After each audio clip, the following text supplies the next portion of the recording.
bangun tahajud tadi malam dipuji Allah, Ibu.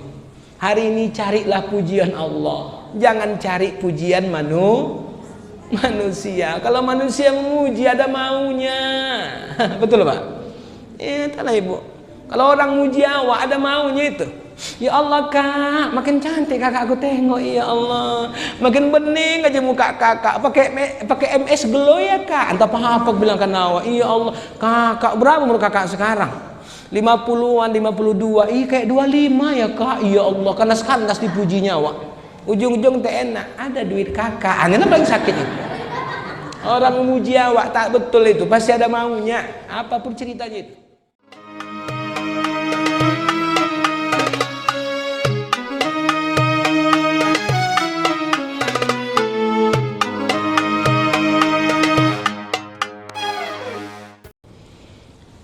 Assalamualaikum warahmatullahi wabarakatuh.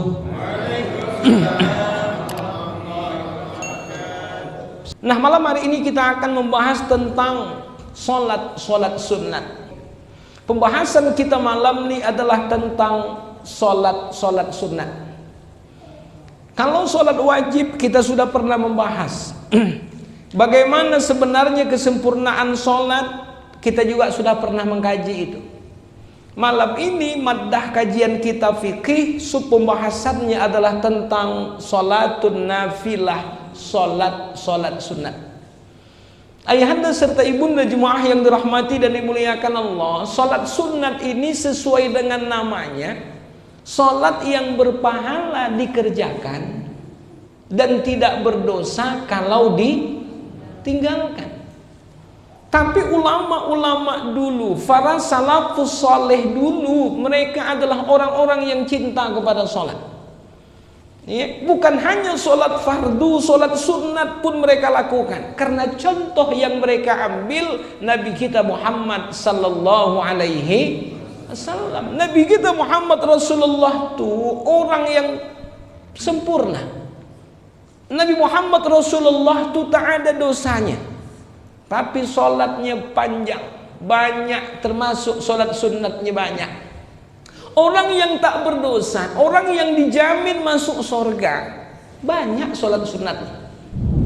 Awak entah siapa dan menjamin nak masuk surga. Kadang-kadang solat sunat kita pun sikit. Malam ini kita akan mengkaji sekaligus nanti insya Allah yang kita kaji ini kita amalkan. Karena solat sunat, ada beberapa solat sunat yang memang tak pernah ditinggalkan Nabi kita Muhammad sallallahu alaihi wasallam. Nah, ayahanda serta ibunda jemaah yang dirahmati dan dimuliakan Allah, apa guna solat sunat ini kita lakukan? Berbagai macam pendapat ulama. Salah satu di antaranya Fakih Samarqandi mengatakan solat sunat itu menambal kekurangan solat fardu kita. Kita tahu solat kita ini ayahanda serta ibunda tak ada yang sempurna, betul Ibu? Tak ada yang sempurna. Mana bisa kita dari awal solat sampai akhir ingat Allah aja? Ada yang bisa begitu, ada pingsanlah waktu kurasa. Ya, sedang pingsan lagi kurasa. Banyak solat kita ini yang lalai di dalam solat itu. Kita pernah ceritakan. Kadang-kadang di situ-situ kita sholat, disitulah awak teringat amanah yang lupa, betul Ibu? Iya, lagi sholat pikiran melayang entah kemana-mana. Allahu Akbar, melayang pikiran awak. Iya, terbayang awak ini sudah pula ada undangan, ya Allah, baju apa yang dipakai nanti ini? Pakai baju merah aja lah cocoknya ya. Allahu Akbar, jilbabnya hitam. Sami Allahu liman hamidah. Tapi semalam baru ku pakai minggu semalam. Nanti nampak orang sangka orang itu aja baju awak. Allahu Akbar. Pakai baju hijau pupus sajalah yang bagus. Agak jarang ku pakai tuh. Karena memang baru kredit 2 bulan. Allahu Akbar. Baju hijau pupus jilbabnya apa pula? Allahu Akbar. Yang kuning aja lah ku rasa. Naik. Allahu Akbar. Berapa rakaat sholatnya udah? Lupa waktu berapa rakaat dia sholat, melayang pikiran entah kemana-mana. Salah satu guna sholat sunat itu adalah menambal kekurangan sholat-sholat kita yang memang tidak pernah sempurna. Maka kerjakanlah sholat sunat itu. Salah satu di antaranya itu. Nah, kemudian yang kedua, ayahanda serta ibunda, apa guna sholat sunat itu? Sholat sunat itu selain menambal kekurangan sholat-sholat kita, sholat sunat itu menambah kebaikan dan menguatkan keimanan. Orang yang banyak melaksanakan sholat sunat semakin kuat imannya. Kenapa? Semakin banyak dia rukuk, semakin banyak dia sujud kepada Allah, makin kuatlah imannya. Semakin diasahnya imannya kepada Allah, berulang-ulang dia mengucapkan Allahu Akbar, Allah maha besar. Mau ruku, Allahu Akbar, Allah maha besar. Rabbana lakal hamdu, ya Allah engkaulah yang pantas dipuji. Allahu Akbar, dia sebut nama Allah berulang-ulang. Ternyata itu menambah keyakinan kita kepada Allah, ya, menambah yakinnya kita kepada Allah. Mohon maaf ayahanda serta ibunda, hari ini orang yakin sama Allah ini udah semakin pupus.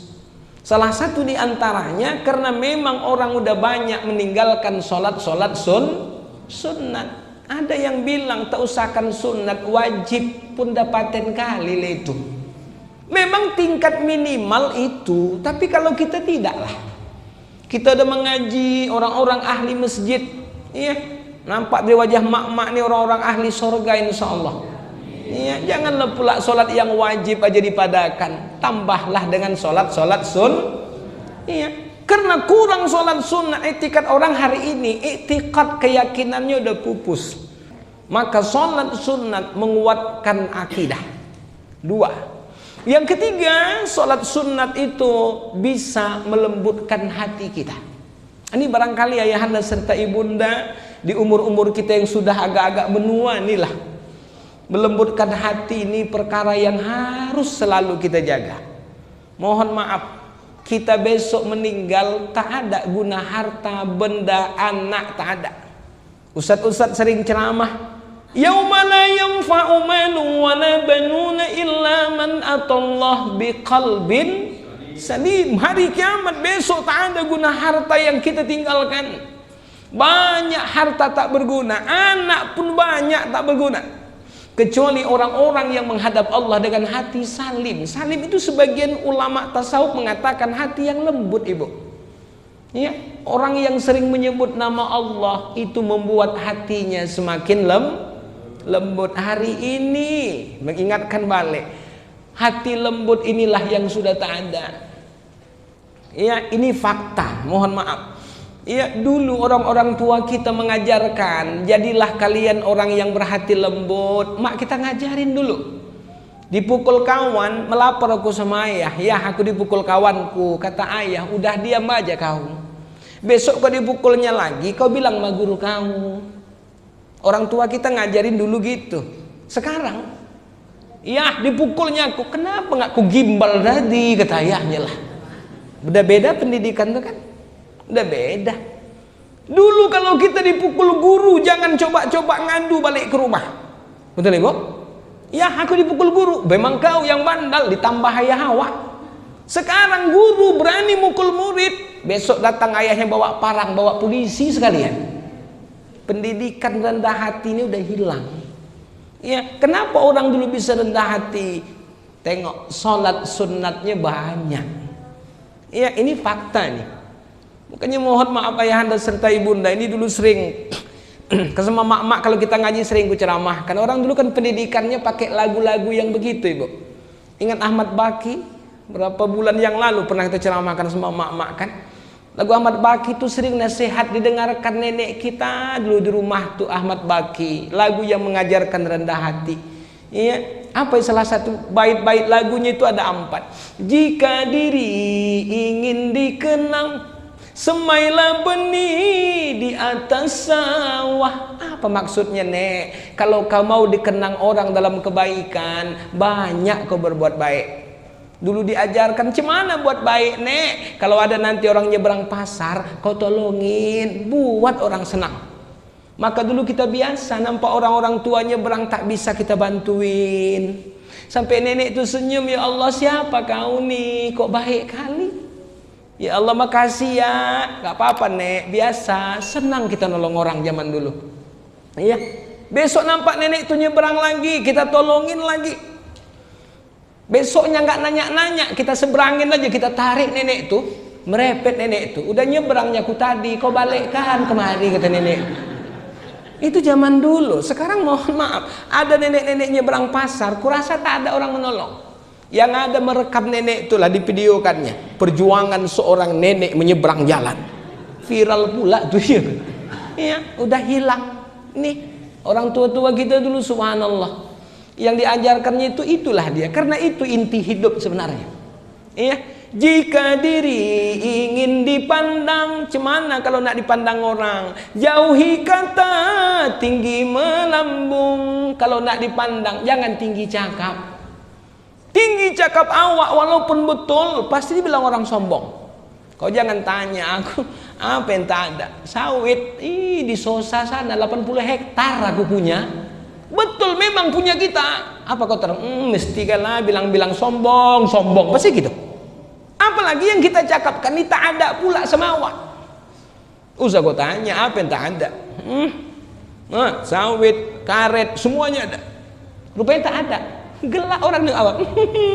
Mimpi kata orang. Gelak dia. Iya. Kalau kita pingin dikenang, pingin dipandang, jauhi kata, tinggi melambung. Lalu cemana hidup yang baik? Diajari di bait lagu itu. Jauhi sifat ayam di kandang, betulur satu riuh sekampung. Jauhi sifat ayam di kandang, telurnya sebiji, ributnya sekampung. Jauhi sifat itu. Iya, subhanallah. Berbuat baik memang diperintahkan, tapi jangan macam ayam. Iya, ada macam ayam tuh ada. Iya, ada macam ayam tuh Pak. Kita ini alhamdulillah termasuk orang-orang yang ikhlas, bangun keramik ini selesai, urusan ini menara sebentar lagi selesai. Ya, ada orang terkadang yang sikit. Berapa sak wak nyumbang? 1 sak. Tapi 2 tahun itu aja ceritakannya sama orang. Ada lagi. Ya, sifat begitu tuh ada. Maka ada syairnya. Jauhi sifat berlaku pandai, menepuk dada, angkuh dan sombong, menepuk dada. Jauhi sifat itu. Apa sifat yang harus kita buat? Ikut petuah penyu di pantai. Contohlah penyu di pantai. Telur beratus namun tak bangga.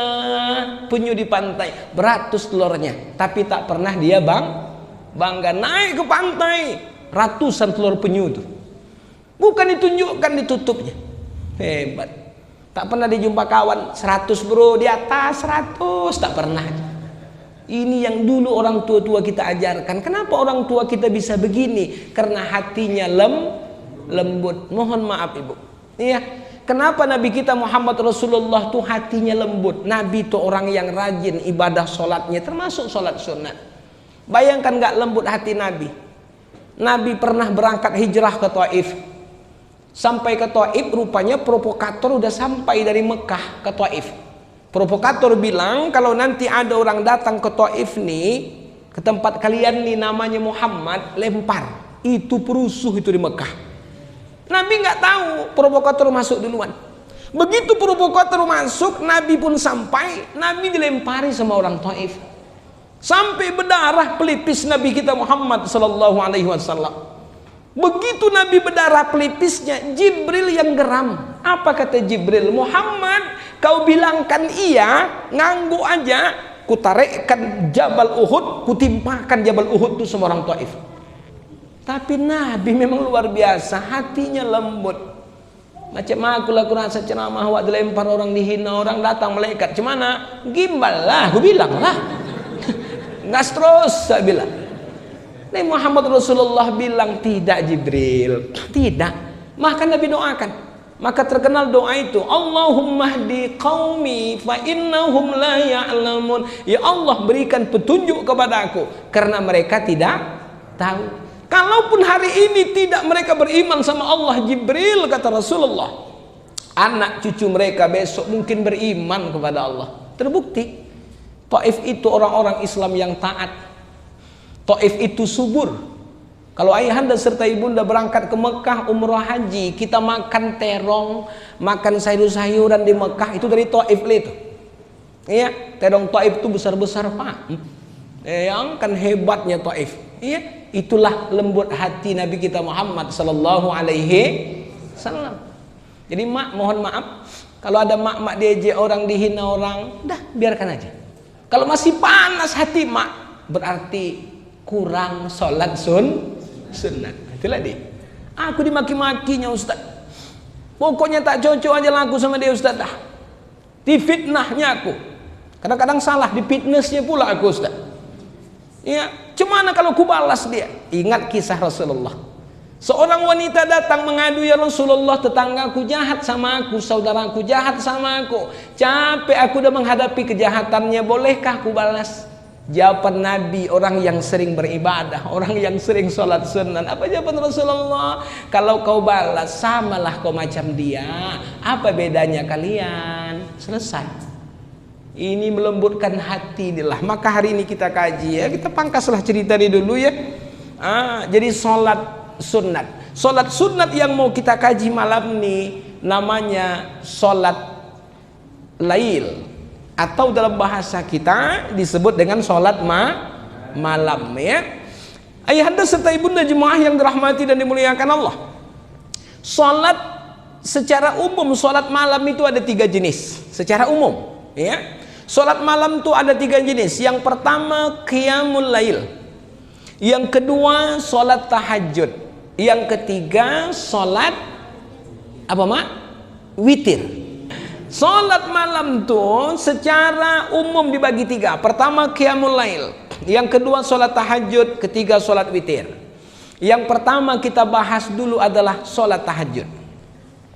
Sholat tahajud adalah sholat yang dikerjakan di sepertiga akhir malam. Ya, sepertiga akhir malam. Dan ini sholat yang tak pernah ditinggalkan Nabi kita Muhammad sallallahu alaihi wasallam.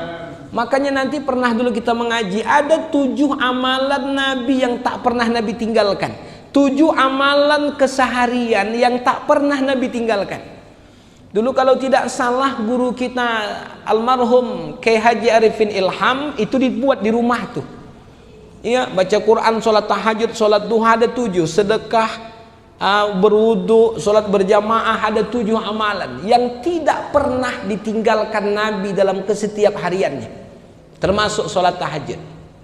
Nah, sholat tahajud ayahanda serta ibunda dikerjakan pada waktu sepertiga akhir malam.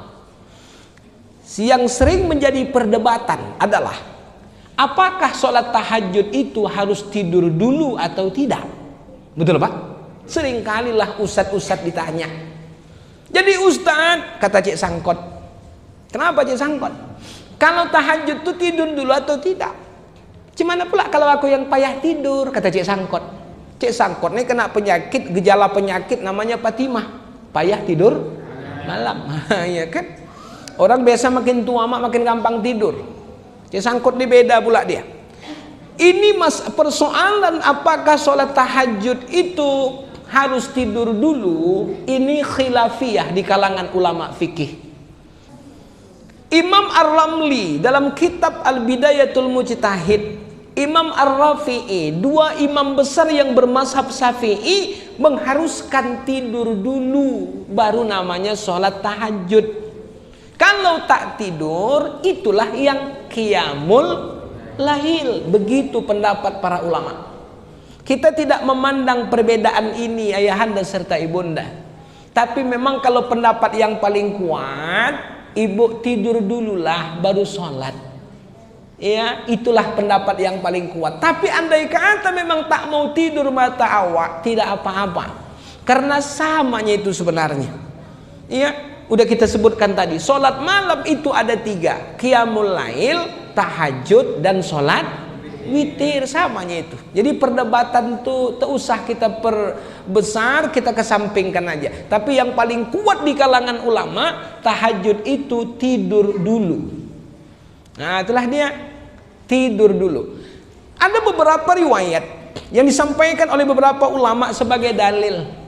Nabi kita Muhammad Rasulullah tuh biasanya Nabi itu kalau tahajud Nabi itu tidur duluan, ada hadis itu.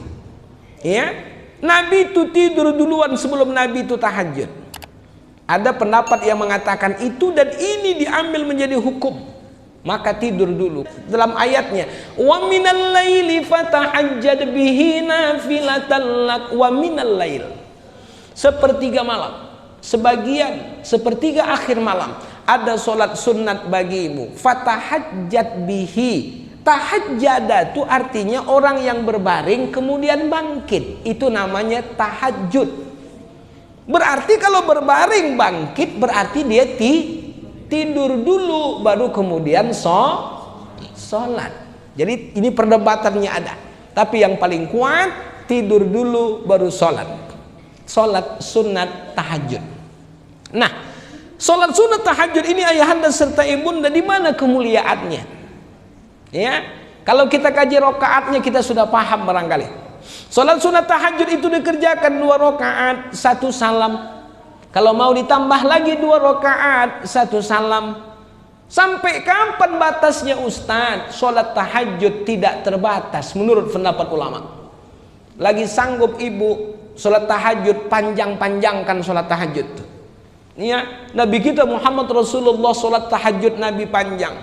Bahkan Nabi berdirinya aja pun lama sampai kakinya bengkak. Kita sholat tahajud bengkak juga ya mak. Rupanya kena asam urat waktu, ya kan? Bukan karena tahajudnya. Nah, sholat tahajud ini amalan ahli sorga.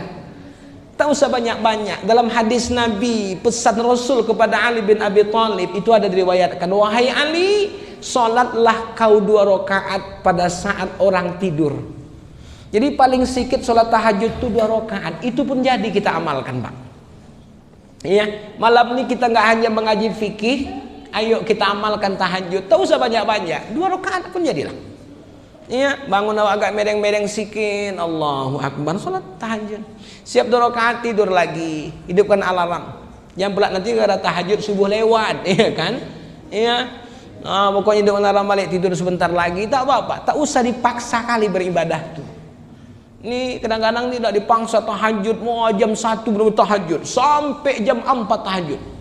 Tidur, ya Allah, subuh lewat, zuhur lewat, habis yang wajib lewatan semuanya. 2 rakaat aja dulu, riyadhah, latihan. Kalau mak-mak nih yang udah biasa pula, tak pernah latihan lagi, iya kan Pak? Udah 2 rakaat tambah 2 rakaat, besok tingkatkan lagi. Namanya sholat tahajud. Apa kemuliaannya? Langsung Allah ceritakan dalam Al-Quran. Wa minal laili fatahajjad bihi nafilatan lak asa ay yab'asaka rabbuka maqaman mahmuda. Orang yang sholat tahajud ada 3 kemuliaan. Yang pertama, Allah tinggikan derajatnya.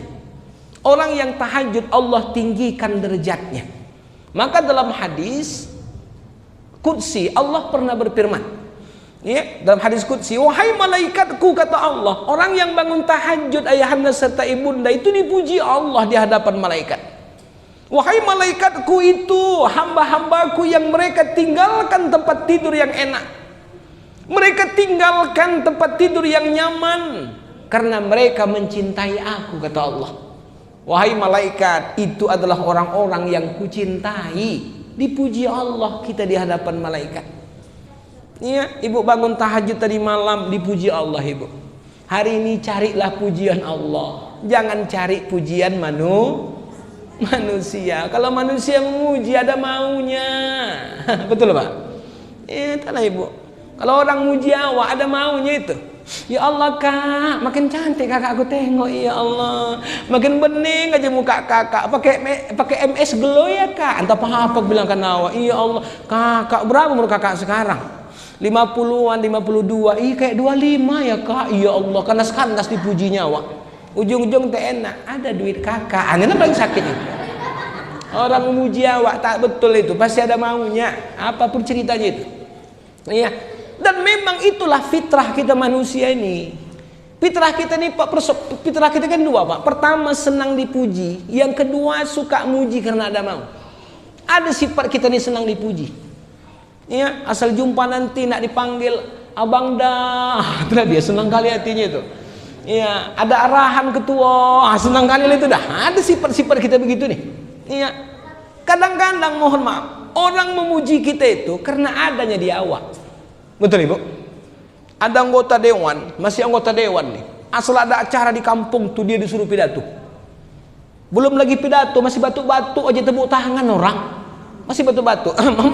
Tepuk tangan orang. Masih anggota dewan, duitnya masih banyak. Nanti udah mulailah pensiun, kena stroke-stroke ringan pula sikit. Nanti ada acara, bapak disuruh pidato. Ngapain disuruh? Cakap pun tak jelas. Mulailah itu. Itulah fitrah kita manusia ini. Betul Ibu kan? Dulu masih dia punya jabatan, asal begini telunjuk dia, bergerak orang. Iya, bergerak, subhanallah, telunjuk aja. Iya, udah tak ada jabatan lagi, batuk-batuk, bercakap, bubuih muncung batuk. Baklah pulang, kata orang tuh pula lah, suruh bak pulang. Iya, itu fitrah tuh. Iya, maka cari pujian Allah dengan sholat tahajud 2 rakaat aja minimal. Iya, tak usah gas banyak-banyak dulu, 2 rakaat latihan, 2 rakaat. Subhanallah, iya kan? Makanya mohon maaf ayahanda serta ibunda. Dulu ada tuan guru kami, Ustadz Hamdan Abbas pernah bercerita. Ya, ada seorang orang tua, dia punya anak gadis Pak. Dia mau anak gadisnya ini dipinang sama orang, menikah sama orang yang rutin sholat tahajud. Itulah dia. Orang yang rutin sholat tahajud. Asal datang orang nak meminang, pertanyaan atoknya satu aja, tahajud kau? Jangan tahajud toh, sholat wajib pun tak beda. Saya pulang, kau pulang. Datang lagi sholat wajib, alhamdulillah toh, alhamdulillah. Tahajud ada kau buat, belum bisa toh, pulang, belum bisa toh, terima kau lagi. Terakhir dapat orang yang ahli tahajud, tapi pemuda yang miskin. Ya, mohon maaf ibu, orang dulu kalau menikahkan anak itu tak ada mandang kaya. Kita sekarang kan udah dicuci otak kita dengan materi, betul nggak? Ibu jujur lah sama aku, udah dekatnya kita, udah sering bercerita, ya kan? Jujur lemah, kita buat dibinang orang anak awak masih ada perasaan cari yang kaya. Jangan kau buat susah, udah ayah mak kau susah, kau pun susah juga lagi. Kita begitu nih, makanya mak-mak ini kadang beda-beda Pak. Datang ke rumahnya laki-laki kawan anaknya naik kereta itu beda sama naik mobil. Beda tuh mak-mak cara manggil anak. Butet, kawan kau datang naik kereta, datang naik mobil. Butet, kawan kau. Ya Allah, bibir. Itu nggak bisa dipungkiri lah itu. Ya. Jadi ditanya orang lah si Atok nih, kenapa Tok mencari orang yang sholat tahajud? Kata Tok nih, walaupun dia susah, dengan tahajud tuh besok yang membuat dia kaya. Itu. Makanya mohon maaf ibu, hari ini berpikir kita terlalu singkat. Kenapa ibu nyari menantu ibu orang yang kaya? Supaya tak susah Ustaz. Kita salah. Orang tua-tua kita dulu mencari pasangan anaknya yang suka dengan akhirat. Tujuannya juga sama, supaya anaknya tidak miskin. Mohon maaf ibu, mohon maaf. Tanyalah Tok, kenapa Tok cari orang yang tahajud? Kan miskin dia. Dengan tahajudnya besok Allah kayakan dia. Karena orang yang ngejar akhirat, dunia yang akan mengejarnya. Orang yang ngejar dunia belum tentu dapatnya dunia. Betul Pak? Orang yang ngejar akhirat, dunia yang akan mengejarnya. Kejarlah akhirat, dunia yang mengejar dia. Makanya orang yang ngejar akhirat tuh nggak pernah miskin. Ibu makanya cari yang ngejar akhirat, cari menantu yang soleh, sholat tahajudnya terjaga. Kenapa ibu cari orang-orang yang sholat tahajud bu? Biar kaya Ustaz. Karena orang yang ngejar akhirat, dunia akan mengejarnya. Ini kadang-kadang yang nggak paham kita. Iya, kalau kejar dunia belum tentu dapat. Kalau dapat pun sikit. Kalau sikit belum tentu membuat kita bahagia. Orang yang ngejar akhirat pasti dapat akhirat, dunia mengejar dia. Ulama-ulama dulu makanya tak ada hidupnya susah Pak. Cuman persoalannya dia tak mau kaya. Ibnu Hajar Al-Haytami entah Al-Asqalani itu dalam riwayat, hidupnya biasa aja. Kata istrinya, bang, ulama-ulama lain tuh kaya-kaya bang, kenapa bang miskin? Jawaban nih, aku tak mau kaya. Tak percaya kau ikut ke belakang.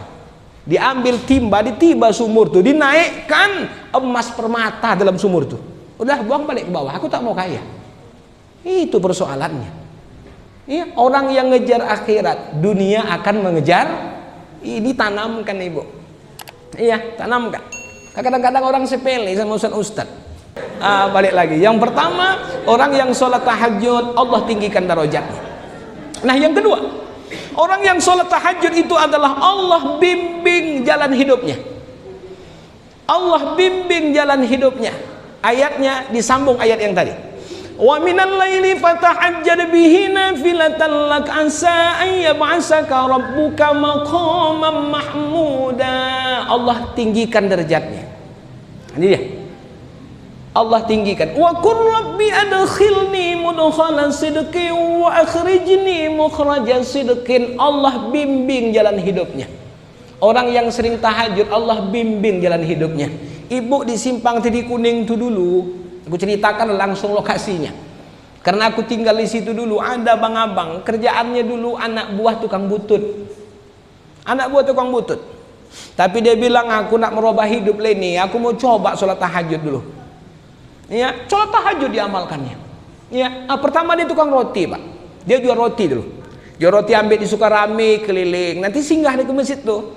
Awak pun abang tuh singgah, kesempatan juga lah. Awak pun jaga masjid, Pak. Pahit-pahit juga hidup buat masa lalu, ya kan? Ada roti-roti tak pakai, bang, nggak tahu lah masa itu.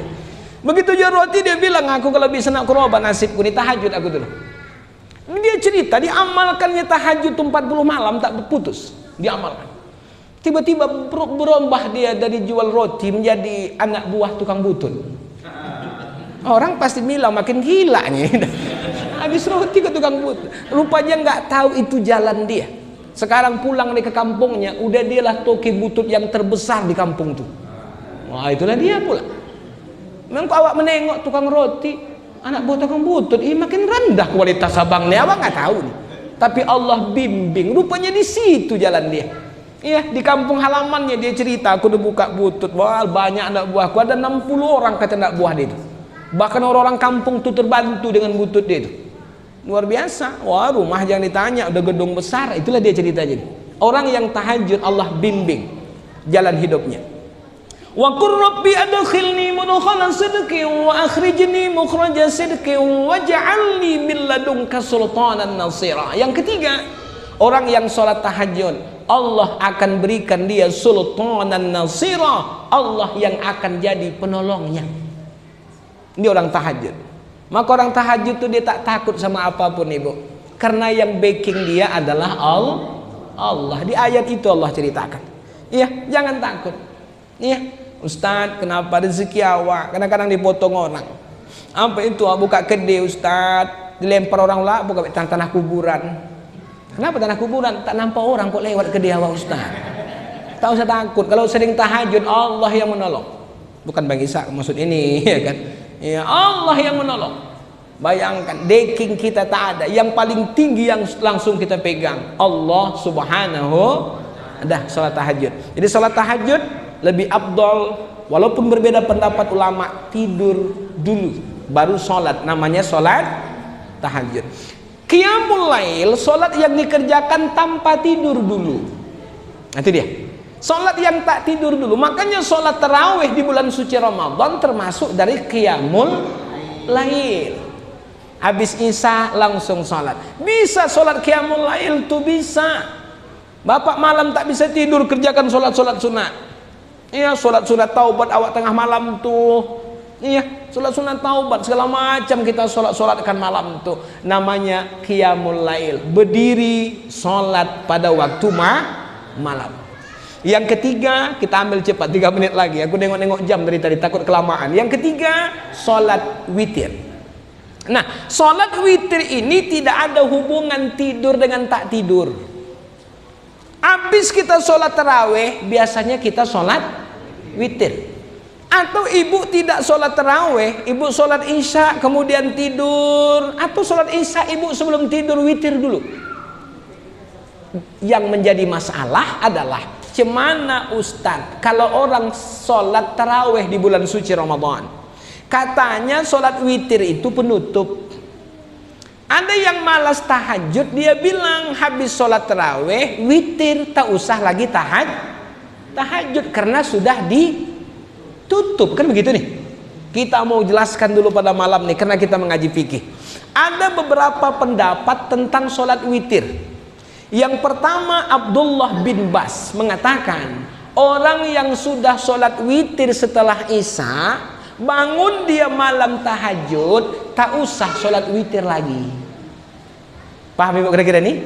Kenapa? Karena tadi dia sudah witir. Pendapat ini punya dalil la witrani fil lail, tak ada witir 2 kali dalam satu malam.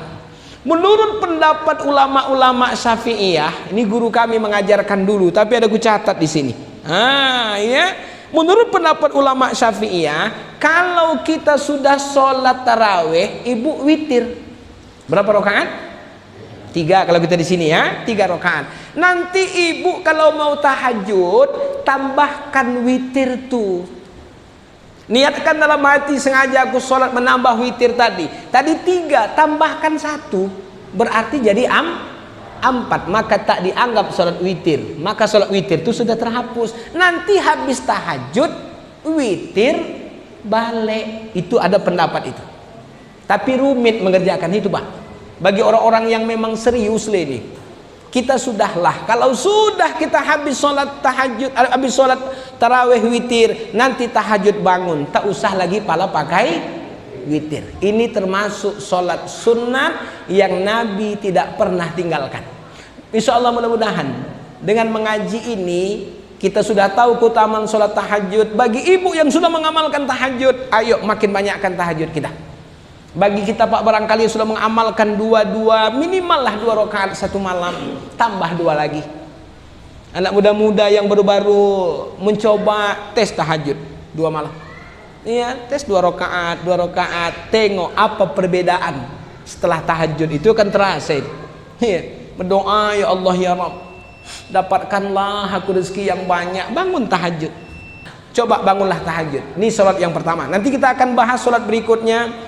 Sholat lain seperti sholat rawatib. Nanti kita bahas sholat rawatib yang Nabi kerjakan itu yang bagaimana. Insya Allah kita akan bahas pada pertemuan lanjutan kajian kita. Mudah-mudahan malam ini mengaji sholat malam, sholat tahajud, qiyamul lail, sholat witir. Ini bisa kita amalkan dalam hidup kita. Saling doa mendoakan kita agar supaya yang kita ceramahkan bisa kita amalkan, termasuk aku yang menyampaikan.